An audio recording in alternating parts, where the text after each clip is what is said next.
The shepherd in the food court. The midday sun beat down on the vast parking lot of the Grandview Mall, but inside, a cool artificial breeze carried the scent of Auntie Anne's and perfume. David, a man whose presence felt slightly at odds with the manicured tiles and glass, adjusted the worn strap of his messenger bag. His gray beard was neatly trimmed and his eyes, though lined with age, held a vibrant spark.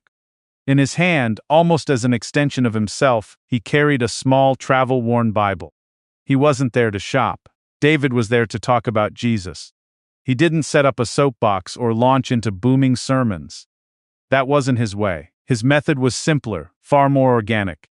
He was a story weaver, a street philosopher, a man who saw sermons in the everyday. He began near the entrance of Zara, watching the parade of shoppers. A young couple, arms linked, paused before the window.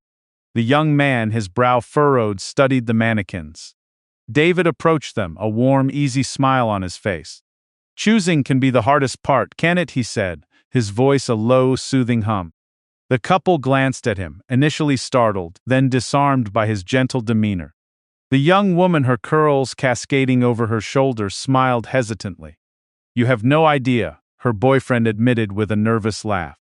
"I want to get it right." "It's like finding your way," David said, his gaze drifting to the labyrinthine levels of the mall. "So many paths, so many options, it can feel a bit overwhelming, trying to know which way is truly yours." He gestured vaguely towards the distant food court. "My teacher used to tell a story about paths and guidance. A carpenter, actually. He knew a lot about building things and finding the true grain." The young woman leaned in slightly. "What kind of story?" David's smile deepened. He'd tell people that there was a path, a narrow one that led straight to a life that mattered. A life built not just on the right clothes but on something deeper, something lasting. He tapped his chest gently. The conversation flowed naturally. He didn't preach, he just shared snippets of parables, framing them as simple, profound lessons about compassion, forgiveness, and the search for genuine purpose. The young couple, initially wary, found themselves listening, nodding, and asking questions. David left them after a few minutes, his blessing a quiet murmur as he continued his walk. Next, he stopped near the large mall directory sign, watching as people frantically tried to locate their destination. A group of teenagers, a blur of energy and graphic tees, were clustered around it, debating where the arcade was.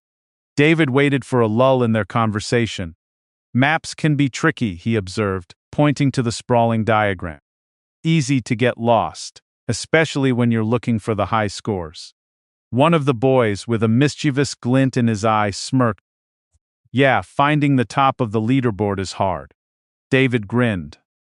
Teacher had a perspective on top of the leaderboard and success. He argued that the real wins weren't recorded on a machine. He believed the most valuable points were scored through acts of kindness, like helping someone find their way when they were lost. He paused, letting the thought sit. He said the first will be last, and the last will be first. A completely different kind of scoreboard, don't you think? The teenagers looked momentarily confused, then intrigued. The smirking boy was quieter now, considering the possibility of a different kind of success. The seed of a powerful thought had been planted, tucked neatly between a mention of arcades and point systems. David's walk continued, a quiet procession of shared moments. He spoke with a lonely-looking grandmother sitting on a bench, comparing her memories to the timeless nature of the parables. He talked to a frustrated sales clerk about patience, weaving in Jesus' own patience with the often dense disciples. He ended his afternoon in the sprawling food court, the scent of different cuisines creating a sensory overload.